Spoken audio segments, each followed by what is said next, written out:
Arita nga bahin mga higala. Nasa Lucas 11 verse 14 to 23. Si Jesus ug ang hari sa mga daotang espiritu.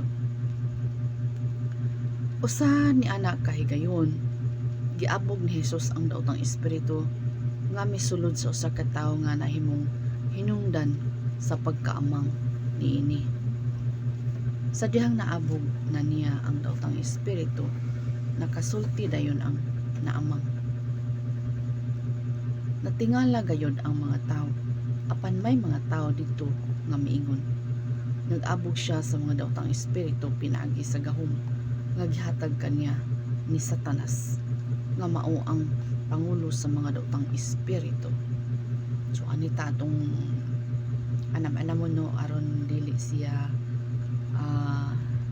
aron ato masabtan, adi nato siya malimutan. Si Jesus Christ nag-abog sa mga daotang espiritu sa mananaw. Daotang espiritu dahil no, kanang inong amang o kanang bungol, daotang espiritu dahil na, no? Nag-abog siya o giingnan dayon siya sa mga tao. Nag-abog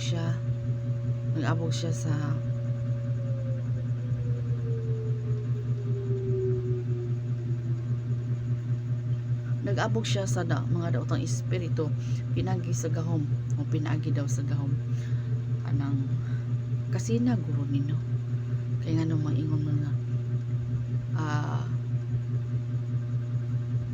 pinagi sa gahom gihatag kaniya ni Satanas. So atong huna-hunaon unsaon man pagtigom ni Satanas sa iyahang mga galamay-galamay kung iya ra pong i-scattered. So dili gid mauno. So ina lang gid noon na sina ni sila mga tawhana. So niingon siya, ang uban dito buot mo bitik kang Jesus, bantay no. Busa gisultihan nila siya nga maghimo og milagro sa pagpamatuod nga gipadala siya sa Dios.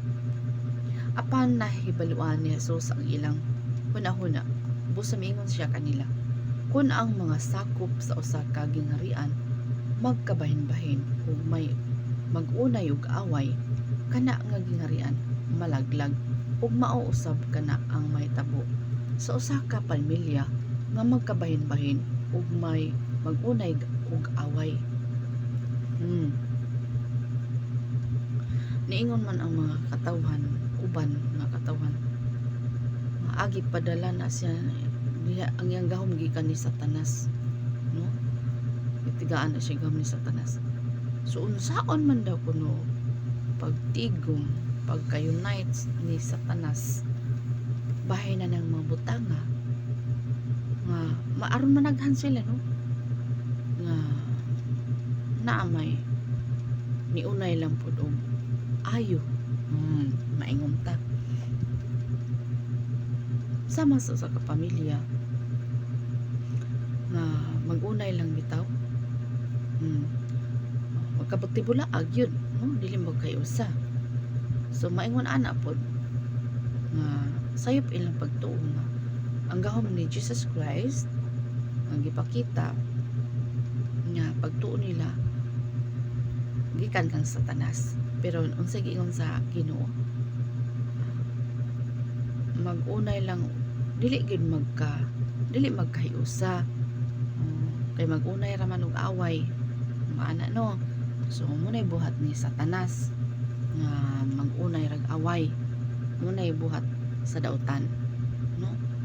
Na gitawag sa ingon nga sa tong mga kinabuhi nagkinahanglan gud nga nagkinahanglan og pailob. Pailob, no? Nagkinahanglan og pailob. So glory to God. So dinhi kini si Jesus Christ gitigaan siya gahom sa amahan, no? Naas kanya ang gahom sa amahan.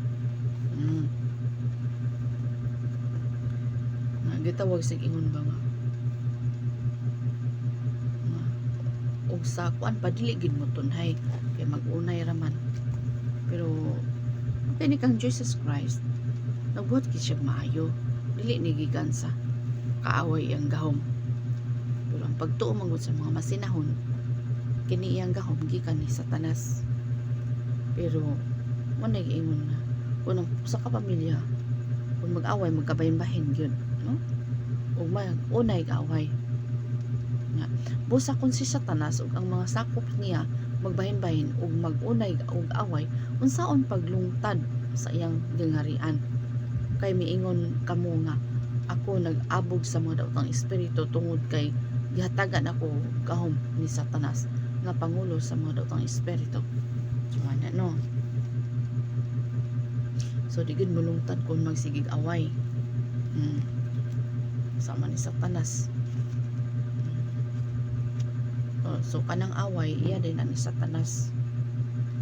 Musulod si Satanas sa usa ka tao aron mag-away mo. Pero take note, ikaw naluwas na ka, magpagamit ka sa kaaway, aw human ka, teknikan ka, tagbaw ka. Ana no. Ni salary. Kung ang gahom ni Satanas ang akong gigamit sa paghingilin sa madutang espiritu, kinsa man ang naghatag og gahom sa inyong mga sumusunod nga nagahingilin usab sa mga dutang espiritu, ang inyong mga sumusunod mismo nagapamatuod nga sayop kayod kamo. Karon tungod kay nagahingilin ako sa mga dutang espiritu, pinaagi sa gahom sa Dios. Nagpaila kini nga ang paghari sa Dios niabot na kaninyo. Gisultihan sila ni Jesus sa usa ka panigingnan kung ang kusgan nga tao nga kumpleto sa armas naga-gwardiya sa iyang balay, dili gayud mahilabtan ang iyang mga kabtangan. Apan kung sulugoon siya sa mas kusgan pa kay kaniya, mapildi siya ang iyang gisaligan nga mga armas, kuhaon gikan kaniya o bahin-bahinon pa usab ang tanan niya mga kabtangan. Naunayon rapod siya o plano amo, ikaw gwardya, naunayon rapod nimo imong amo. So wala gid na pagkahuman ni ini miingon si Jesus, ang dili mudapi ka nako batok man ako, ug ang dili batok ug ang dili mutabang ka nako sa pagtigom sa mga tao sa Dios, magapatibulaag lang. Di ba? Kung ikaw daw kuno dili ka mutabang sa pagtigom sa mga anak sa Dios, magapatibulaag lang. So kinahanglan gyud ay ikaw, ako, kitang tanan wala exempted ini nga sugo. Kinahanglan go and make disciple. Kinahanglan sa atong mga kinabuhi day magatrabaho ta para sa Ginoo, no? Makabati sila sa pulong sa Dios, dili magpa-scattered, dili magpatibulaag, dili magkapahin-pahin, kundi pagtigom. Warning sad sa mga naluwas na, kinahanglan na naa sa kay pangutok. Naluwas na, kinahanglan na sa kay pangutok. Kinahanglan nga dili ka magpagamit sa kaaway, no? Kay kanang away iya ginani Satanas, dili ka magpagamit. Alaot baya kang magpagamit ka nya man ka naluwas, alaot ka ano man, managing mateknikan ka, silutan yun ka, no? Silutan yun ka. So mo na nga ang Ginoo sa atong kinabuhi, panatilihon mo bigid ta sa Ginoo sa iyang mga pulong, ano. So igo ra mo kita mo pugas kay ang Ginoo mo yung patubo ni ana. Amen. Igo ra ta mo pugas ang Ginoo mo yung patubo ni ana. So